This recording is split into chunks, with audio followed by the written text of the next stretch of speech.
Apakah Konsili Kalsedon menetapkan kanon?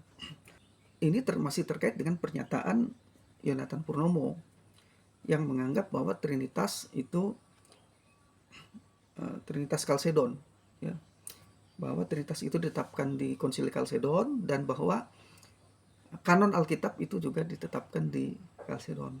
Nah, jadi pertanyaan apakah Konsili Kalsedon menetapkan kanon Alkitab? Jawaban saya tidak. Waktu saya mengajar pembimbing perjanjian baru, saya membaginya atas 7 bab. Ya, di bab yang ketiga saya bicara tentang kritik tekstual. Di bab yang kedua saya bicara tentang kanon. Jadi sebelum saya membahas tentang lain-lainnya, termasuk survei, pengantarnya, surveinya, dan pembimbing ke dalam perjanjian baru, saya membicarakan tentang kanon dulu, kemudian tentang kritik tekstual. Karena isunya itu penting di kanon dan kritik tekstual itu. Ya. Nah, waktu saya membahas tentang, mengajarkan tentang kanon, tentu saja sebelum saya mengajar, saya membaca beberapa buku dari para ahli yang terkait dengan studi perjanjian baru ini. Nah, saya menemukan tidak ada sama sekali yang namanya kanon Bizantin. Ya. Saya tidak tahu Yonatan Purnomo itu dapat istilah kanon Bizantin itu dari mana. Ya.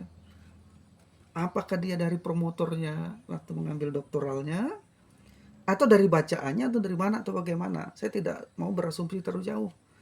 Yang pasti dia dapatkan itu sendiri. Ya. Kanon Bizantin. Ya.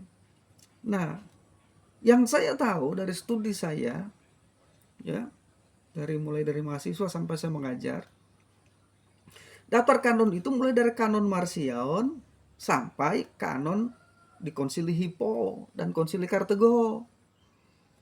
Jadi daftar itu ada paling sedikit 8 daftar kanon, dan dari daftar Marcion sampai daftar kanon Hippo Kartego tidak ada yang namanya kanon Bizantin.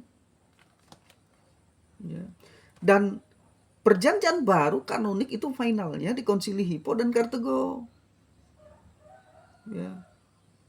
Bukan di Konsili Kalsedon. Kalsedon itu tidak membahas kanon. Ya. Tahukah saudara, kanon yang dibahas di Konsili Kalsedon itu adalah aturan-aturan yang ditetapkan dalam konsili yang tidak ada kaitannya dengan kanonisasi Alkitab. Memang di Risalah saya membaca satu buku, dan itu buku sangat baik sekali. Itu buku saya lupa penulisnya apa, tapi nanti di salah satu webinar yang akan dilaksanakan oleh Asasi, saya akan sedikit menyinggung ini nanti. Karena nanti rencana Asasi akan mengadakan webinar untuk menanggapi IP ini, ya, menanggapi isu viral ini, dan saya akan bicara tentang Konsili Kalsedon. Ya, ada satu buku, ya, penulisnya saya lupa, itu buku ditranslate ke dalam bahasa Inggris. Ya, dan itu membahas secara runut, ya, apa yang dilakukan di Konsili Kalsedon itu, sampai usul-usul, bantahan-bantahan, apa saja yang dibahas di situ, itu semua disalin. Itu bisa dikatakan sebagai notulen Konsili Kalsedon itu di buku itu. Ya. Nah, jadi memang di buku itu saya baca ada bicara tentang kanon, tapi bukan kanonisasi Alkitab seperti yang diklaim oleh Yonatan Purnomo. Tidak. Kanon yang dibicarakan di Konsili Kalsedon itu aturan-aturan yang ditetapkan di dalam konsili. Ya. Jadi tidak ada kaitannya sama sekali dengan kanonisasi Alkitab. Ya. Nah. Jadi Konsili Kalsedon itu tidak membahas kanon kitab suci, tidak membahas penerimaan kanon kitab suci. Penerimaan kanon kitab suci, perjanjian baru lengkap, itu dilaksanakan di Hippo dan Kartego, di Konsili Hippo dan Konsili Kartego. Ya, itu. Ya, jadi kalau ada kanon Bizantin ditetapkan di Konsili Kalsedon, lalu ada Trinitas Kalsedon, ya, itu akan menjadi bahan tertawaan. Ya kan, saya tidak bisa tidak tertawa, ya. Nah, jadi itu, ya. Nah, saya jelaskan daftar kanon ini saja, ya, untuk edukasi. Kitab-kitab perjanjian baru tulis pada tahun 400 kitab-kitab perjanjian itu ditulis pada tahun 45 sampai dengan 95. Ya, tahun 45 sampai tahun 95 Masehi. Kanon Perjanjian Baru dinyatakan telah selesai di Konsili Kartego pada tahun 397 Masehi. Namun sebagian besar Perjanjian Baru itu sebenarnya telah diterima secara resmi jauh sebelum Konsili Kartego. Ya. Jadi sebelum kanon Perjanjian Baru dinyatakan diterima dan final di Konsili Kartego, jauh sebelumnya kanon itu sudah diterima. Ya. Jadi sebelum menyatakan final dalam Konsili Kartego pada tahun 397 Masehi, perkembangan kanon Perjanjian Baru itu sudah diterima. Dan bagaimana kanon itu berkembang? Yang pertama, kanon Marcion.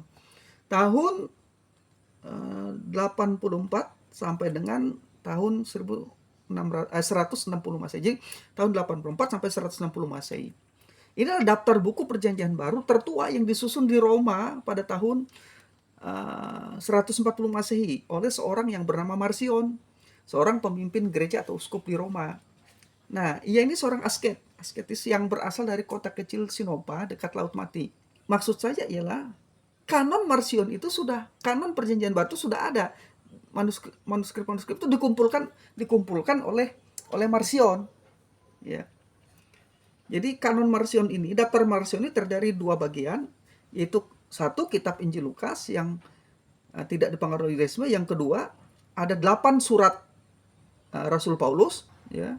Kemudian ada 1 dan 2 Korintus, ya, ada surat Efesus, surat Filipi, surat Kolose, 1 dan 2 Tesalonika serta surat Filemon.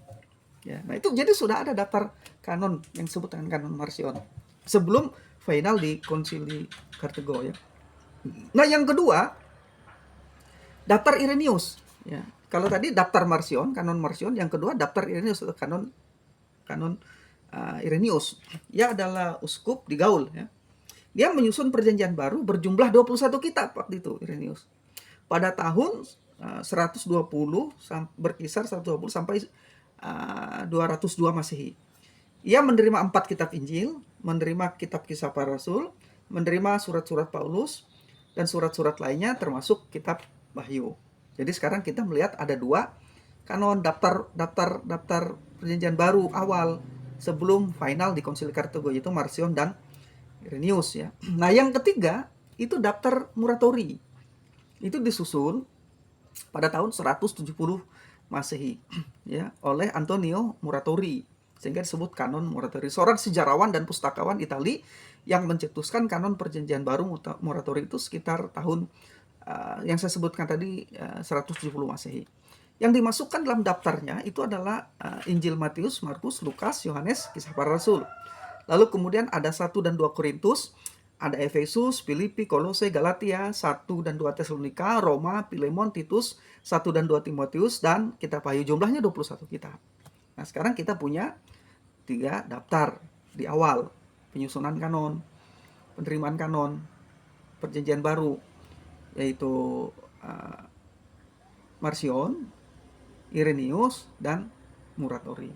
Nah, kemudian yang keempat daftar Origenes dari Alexandria di awal tahun 154 Masehi. Ia menyusun kitab-kitab yang diterima dan tidak diterima. Ia membagi kitab-kitab suci menjadi 2 kelompok. Kelompok 1, kelompok Homolegomena yang tidak diragukan keasliannya dan diterima oleh semua gereja, meliputi 4 Injil, 13 surat Paulus, 1 Petrus, 1 Yohanes, Kisah Para Rasul, kitab Wahyu.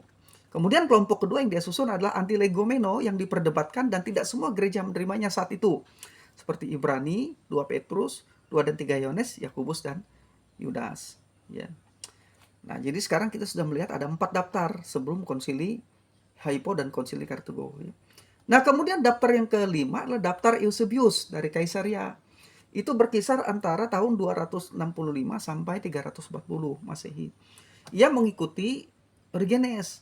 Ia menetapkan daftar Perjanjian Baru dalam kelompok yang diterima meliputi Matius, Markus, Lukas, Yohanes. Kemudian kelompok ke-14 surat Paulus termasuk Ibrani, kemudian 1 Petrus, 1 Yohanes.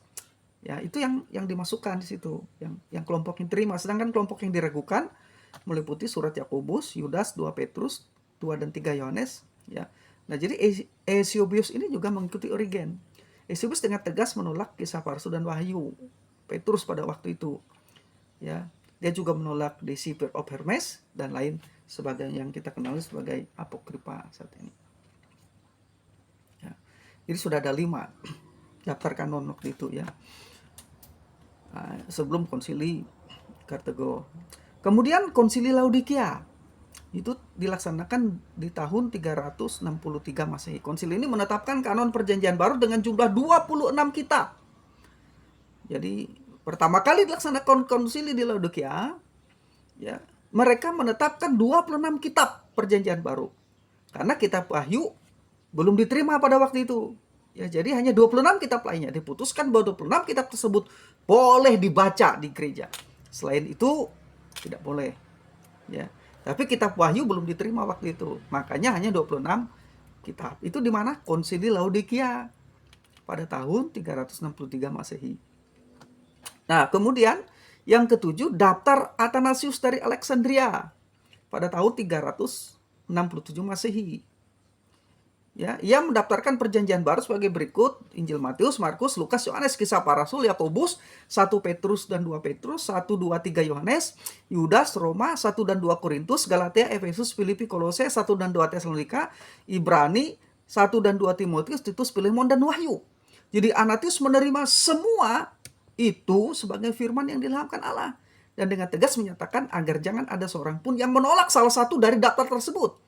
Walaupun persoalan-persoalan tidak selesai secara tuntas oleh Athanasius, tetapi akhirnya pandangan Athanasius tentang 27 kanon perjanjian baru yang kita terima saat ini diterima oleh gereja timur yang berbahasa Yunani dan gereja barat yang berbahasa Latin. Itulah yang diakui sebagai kitab kanonik saat ini di Konsili Hippo dan Konsili Kartego.